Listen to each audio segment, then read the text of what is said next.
Assalamualaikum warahmatullahi wabarakatuh. Salam sejahtera untuk kita semua. Nah, kita memasuki minggu ke-13 dari perkuliahan perilaku organisasi mengenai konflik, negosiasi, dan manajemen stres. Nah, kalau di jadwal sebenarnya kita libur karena masih tanggal merah, tapi mengingat perkuliahannya dilakukan secara online, maka artinya kalian bisa mengakses perkuliahan ini dimanapun dan kapanpun kalian berada. Nantinya untuk materi yang akan ada 2 materi yang saya share, satu materi dari saya, lalu ada materi dari teman-temannya yang telah membuat dan mengerjakan tugas kelompok. Nanti jika dalam pembahasan ternyata tidak ada materi tambahan atau materi dari teman-teman kelompoknya, berarti yang bersangkutan tidak mengumpulkan tugas kelompok. Oke, kita akan membahas mengenai konflik, negosiasi, dan manajemen stres. Nah, ketiga hal ini berhubungan ya. Kenapa berhubungan? Karena konflik itu merupakan sesuatu yang tidak dapat dihindari, baik itu dalam keluarga maupun dalam perkuliahan, serta untuk skala yang lebih besar lagi adalah konflik dalam suatu organisasi. Mau tidak mau, suka tidak suka, tentunya nanti kita akan berbenturan dengan konflik. Nah, konflik ini apa yang dapat dikategorikan sebagai konflik apa aja? Nah, tidak tidak hanya konflik yang terjadi dengan orang lain atau pihak luar, yang terjadi dalam diri kita sendiri juga itu bisa menimbulkan konflik. Oke, nantinya bagaimana cara menyelesaikan konflik, yaitu dengan melakukan negosiasi dan juga menghandle-nya dengan manajemen stres. Oke, lebih yang pertama kita akan membahas mengenai definisi dari konflik. Jadi konflik itu apa sih sebenarnya? Nah, konflik ini merupakan pertentangan antara dua atau lebih terhadap satu hal atau lebih. Jadi di sini ada dua yang terlibat ya. Subjeknya itu ada dua, pertentangan antara dua atau lebih terhadap satu hal atau mungkin juga konfliknya terjadi atas lebih dari satu hal. Kalau misalnya ada pertentangan, baik dengan tidak baik, pokoknya dia berlawanan ya, itu akan tercipta konflik. Adapun jenis konflik menurut teori yaitu konflik dengan diri sendiri, konflik antarpersonal, konflik diri sendiri dengan kelompok, konflik kelompok dengan kelompok, dan konflik antar organisasi. Untuk konflik dengan diri sendiri lebih cenderung jika dicontohkan dalam satu organisasi, misalnya seseorang yang introvert, ini sudah pernah juga saya jelaskan, untuk contoh seseorang yang introvert, nah dia bekerja sebagai sales atau marketing kendaraan bermotor. Nah, dia ini introvert nih, tapi dia harus fight, dia harus, ibaratnya dia butuh uang, dia butuh biaya hidup. Nah, saat ini pekerjaan yang dilakoninya adalah sales marketing. Jadi dia harus berinteraksi dengan banyak orang. Di sini akan terjadi konflik dengan dirinya sendiri, di mana di satu sisi dia introvert, dia tersiksa dengan hal-hal yang berbau dengan berkomunikasi dengan orang lain, mengajak orang lain untuk membeli produknya. Jadi ada konflik dengan diri sendiri. Dia tidak nyaman, tapi mau nggak mau karena pekerjaannya itu dia harus survive dan berusaha untuk menyesuaikan diri. Nah, kalau yang kedua yaitu konflik antarpersonal, umumnya terjadi antar individu. Entah itu masalah pribadi atau masalah kantor, tapi konfliknya terjadi antar individu. Misalnya si A harus mengumpulkan laporan kepada si B. Ternyata laporan yang dibuat si A ini tidak sesuai dan ini membuat si B marah. Nah, ternyata seharusnya tidak perlu diperpanjang masalahnya, tapi karena ternyata si B ini punya ketidaksukaan personal terhadap si A, jadinya buntutnya kepanjangan cuman gara-gara salah ngerjain laporan, karena dia udah keburu nggak suka, si B udah keburu nggak suka sama si A, jadinya terjadilah konflik. Lalu ada konflik diri sendiri dengan kelompok, konflik kelompok dengan kelompok, maupun konflik antar organisasi.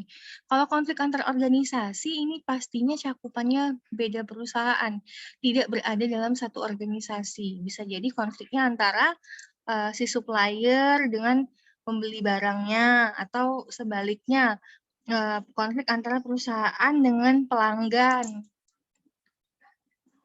Konflik dengan diri sendiri adalah konflik dengan hati nurani atau dikenal juga dengan konflik interpersonal. Nah, ini adalah contoh konflik yang pertama, yaitu konflik dengan diri sendiri. Nah, konflik antarpersonal adalah konflik yang terjadi karena perbedaan peranan atasan dengan bawahan maupun perbedaan kepribadian, dan juga adanya perbedaan kebutuhan. Jadi ini antar individu ya, benar-benar pure urusan mereka personal. Terus jadi karena pekerjaan, kepribadian, maupun kebutuhan. Karena kan setiap individu itu memiliki kepribadian, kebutuhan yang berbeda-beda. Jadi pasti tidak akan menutup kemungkinan terjadinya konflik antarpersonal. Bisa di kampus, bisa di rumah, dan lebih lanjut dalam organisasi, karena kita berbicara mengenai perilaku organisasi. Yang ketiga, mengenai konflik diri sendiri dengan kelompok.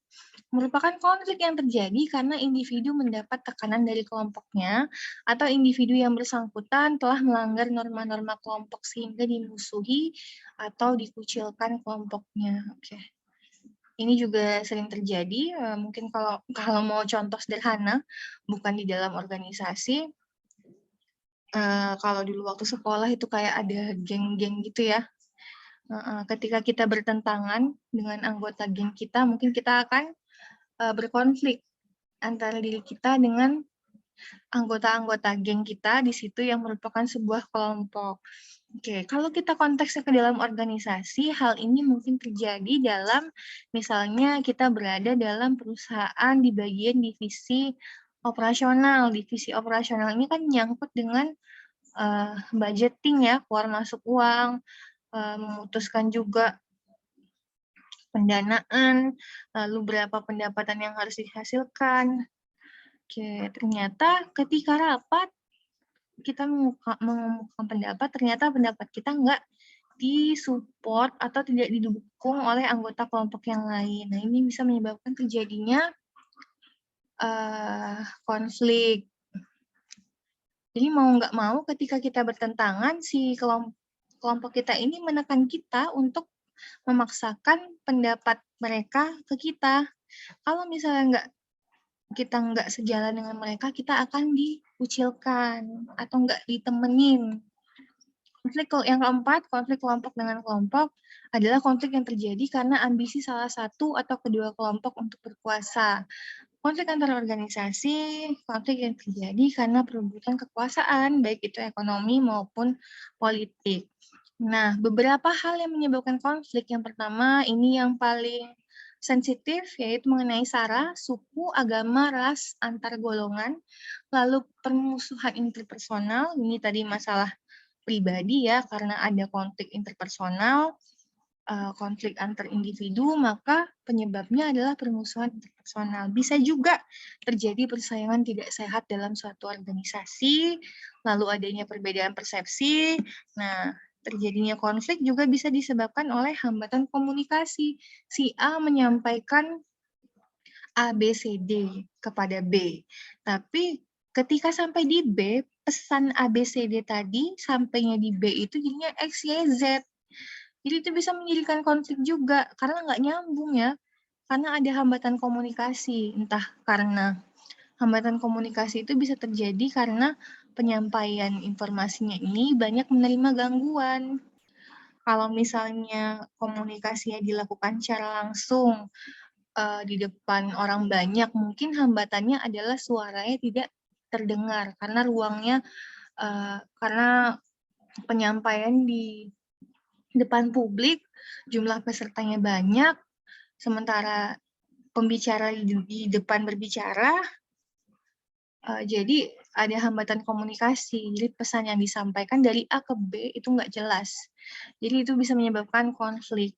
Lalu yang keenam, penyebab konflik adalah ketidaksesuaian visi misi, tujuan, sasaran, strategi, dan aksi yang telah disepakati, ada kepentingan yang tidak terpenuhi, adanya tekanan kerja, dan perbedaan nilai dan keyakinan. Hasil konflik, umumnya dalam konflik ini nanti ada hasilnya. Ada 4, kalah-kalah, kalah-menang, menang-kalah, atau menang-menang. Ketika posisinya kalah-kalah, kedua kelompok sama-sama mengalami kerugian. Tapi kalau kalah-menang, jelas ada 2 kubu yang kalah dan yang menang. Begitu juga sebaliknya, untuk hasil konflik menang kalah, kelompok yang menang akan merasa untung dan kelompok yang kalah akan rugi. Lalu untuk hasil konflik menang-menang, kedua kelompok sama-sama diuntungkan. Oke, di sini ada kepuasan diri sendiri.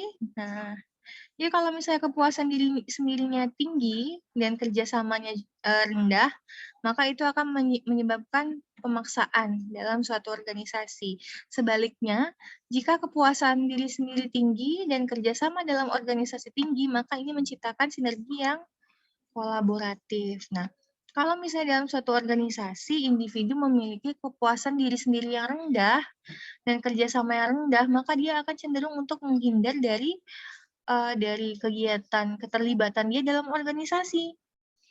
Oke, lalu untuk kepuasan diri sendiri, kalau tingkatnya rendah, namun keinginan dia untuk bekerja sama tinggi, maka akan terjadi penghalusan. Nah, semuanya ini kalau berada di tengah-tengah itu akan menimbulkan sifat atau reaksi berupa kompromi. Oke, ini ada cara bagaimana untuk meminimalkan konflik dengan atasan. Tadi dibahas untuk konflik antar personal itu mungkin terjadi antara atasan dan bawahan. Oke, bisa dibaca. Ini adalah meminimalkan konflik dengan bawahan.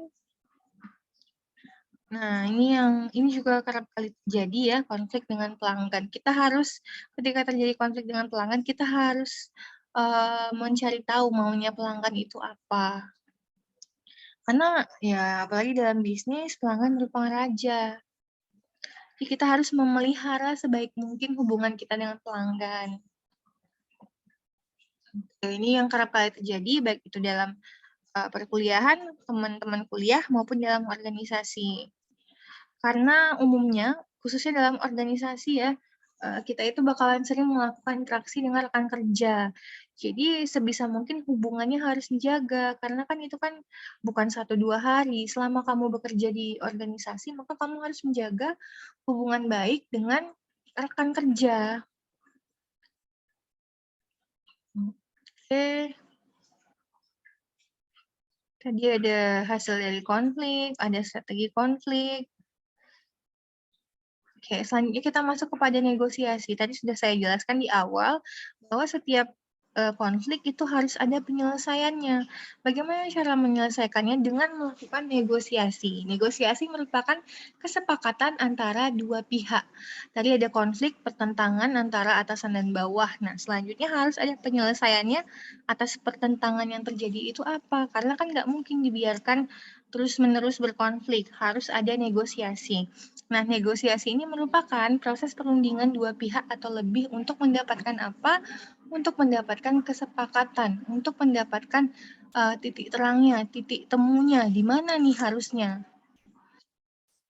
Adapun manfaat dari melakukan negosiasi, yang pertama adalah dapat menciptakan keefektifan dan efisiensi dalam mencapai tujuan perusahaan ketika kita berbicara mengenai organisasi.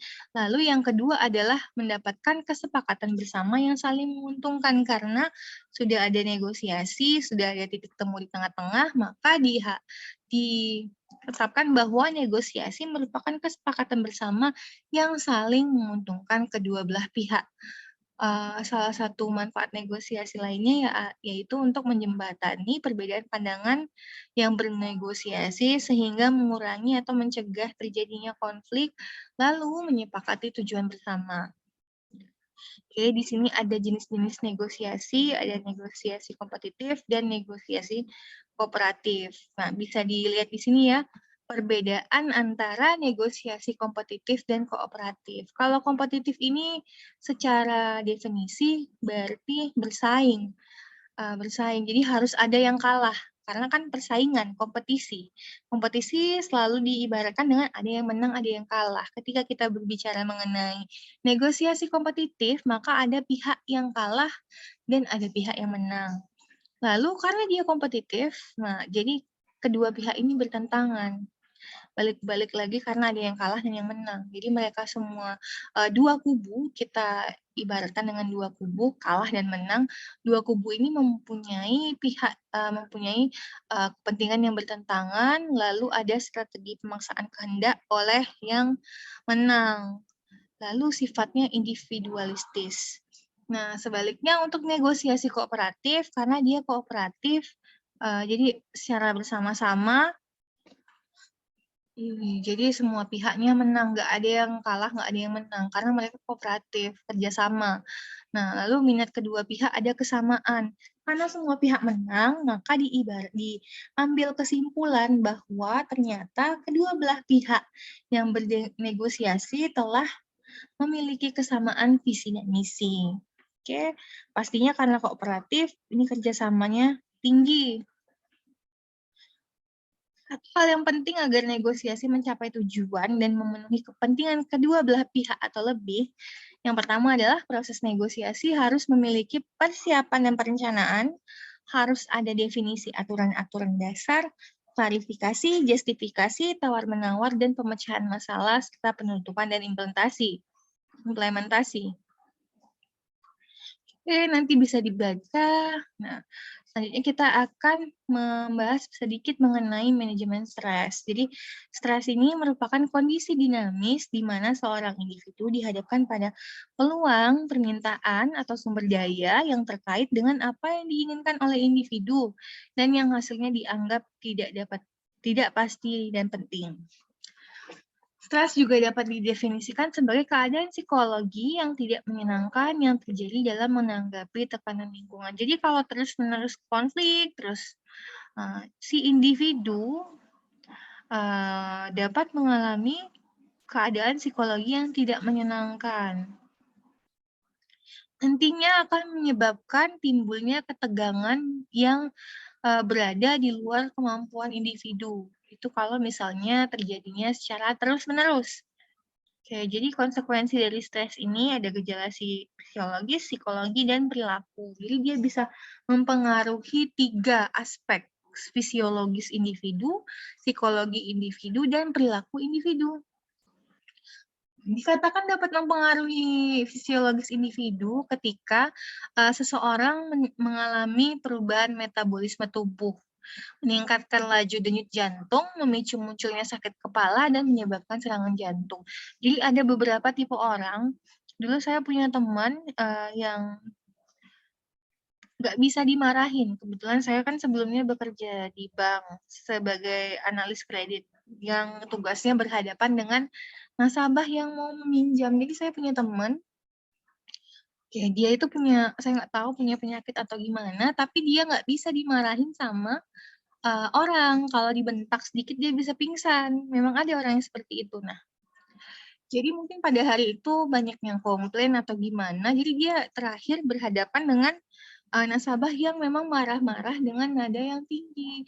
Mungkin karena hari itu bukan pertama kali dia mendapatkan amarah dari nasabah, udah di titik batas dia lah. Jadi dia pingsan. Nah, itu merupakan salah satu contoh stres yang mempengaruhi gejala fisiologis. Jadi pada hari itu dia mendapatkan tekanan yang di luar dari kebiasaan. Nah, akibat dari tekanan itu adalah perubahan metabolisme tubuh. Oke. Sebuah studi juga menemukan bahwa tuntutan pekerjaan yang menekan dapat meningkatkan kerentanan terhadap pernafasan bagian atas serta fungsi sistem kekebalan tubuh yang memburuk. Ada ya yang seperti ini ya. Lalu psikologi merupakan ketidakpuasan kerja, yaitu salah satu gejala psikologis yang ditunjukkan seseorang yang mengalami stres. Ada juga yang saking stresnya dia mengalami bukan gangguan, masalah dalam psikologinya. Oke. Contoh psikologi ini nantinya ada ketidakpuasan kerja. Kalau dia terlalu stres, dia akan merasa tidak puas, pengen resign. Oke, kalau gejala stres ini, kalau seseorang tidak bisa menghandle manajemen stresnya dengan baik, ini akan menimbulkan gejala perilaku juga untuk individu. Nah, kalau perilaku lebih ke melakukan sesuatu yang kalau misalnya stresnya terlalu tinggi, biasanya itu Ada beberapa orang yang kalau lagi stres dia makan, kalau makan kan masih positif ya. Tapi kalau misalnya sampai mabuk-mabukan, konsumsi alkohol, atau bahkan pakai, obat-obatan terlarang, nah itu nggak bagus ya. Jadi, apa sih manajemen stres itu? Nah, manajemen ini merupakan, mengatur ya, kita sudah pernah belajar sebelumnya di pengantar manajemen. Manajemen itu merupakan, kata yang berasal dari to manage, yang artinya mengatur. Ketika kita berbicara mengenai manajemen stres, maka, kemampuan seseorang untuk mengelola stres yang dialaminya, sehingga dapat mencapai titik kinerja yang lebih optimal, dapat dikatakan sebagai manajemen stres. Semakin baik individu mengelola manajemen stresnya, maka semakin dia kuat, semakin dia tahan banting terhadap penyebab stres dan tekanan kerja yang ia alami. Namun sebaliknya, apabila seseorang karyawan tidak dapat memanage stresnya dengan baik, maka kinerjanya cenderung akan menurun. Kalau dia bisa menghandle manajemen stresnya, dia tahan banting. Masa bodoh lah, yang penting gue cari makan. Tapi kalau misalnya enggak kuat terhadap, dia nggak bisa menghandle manajemen stresnya dengan baik, ya itu tadi konsekuensi yang kita bicarakan sebelumnya, ada konsekuensi sosiologis, psikologis, dan perilaku. Pengaruhnya apa? Pastinya kinerjanya akan menurun. Oke, manajemen stres tidak hanya sekedar mengatasi stres, tapi bagaimana seseorang individu yang mengalami tekanan kerja belajar untuk mengatasi tekanan secara adaptif dan efektif. Ada pendekatan individu dan ada pendekatan organisasi dalam manajemen stres. Oke, pendekatan individu dilakukan dengan pengelolaan waktu yang baik. Jadi dimulai dari diri sendiri. Kita harus bisa melakukan manajemen waktu dengan baik. Sebelum kita melakukan manajemen stres, kita harus melakukan manajemen waktu. Lalu ada latihan fisik, latihan relaksasi, dan dukungan sosial. Lalu pendekatan organisasi melakukan perubahan dalam proses seleksi dan penempatan karyawan. Nah, kalau pendekatan organisasi terkait dengan manajemen stres, ini biasanya dilakukan oleh organisasi. Gimana caranya untuk manajemen stres? Mungkin sekali-kali perusahaan bisa mengadakan gathering atau kegiatan yang fun, have fun di luar perusahaan. Jadi supaya karyawan ini sesekali merasakan refreshing. Oke, adanya program kesejahteraan, mungkin penambahan kesejahteraan kesehatan maupun masa tua, baik itu dana pensiun maupun jam sostek. Oke, saya rasa itu saja sedikit yang saya bahas dalam pembahasan kita kali ini mengenai konflik, manajemen stres, konflik negosiasi dan manajemen stres. Saya harap kalian dapat menyimaknya karena, nantinya, untuk UAS ini pasti akan masuk dan akan saya selipkan sedikit penjelasan dari PowerPoint ini. Saya harap nanti untuk UAS itu bisa kalian tulis dengan jawaban kalian sendiri, daripada kalian harus googling. Jadi kelihatan kalau googling itu jawabannya sama semua. Jadi upayakan untuk mengemukakan pendapat pribadi kalian. Karena balik lagi saya selalu menekankan di kelas saya, upayakan untuk memahami, bukan menghafal, memahami konsepnya. Karena, kalau teori gampang ya, bisa cari berbagai literatur. Tapi kalau pendapat kalian, pastinya setiap kepala memiliki pendapat yang berbeda-beda. Oke, saya begitu untuk itu saja untuk perkuliahan hari ini. Saya tutup dengan wabillahi taufiq wal hidayah. Wassalamualaikum warahmatullahi wabarakatuh.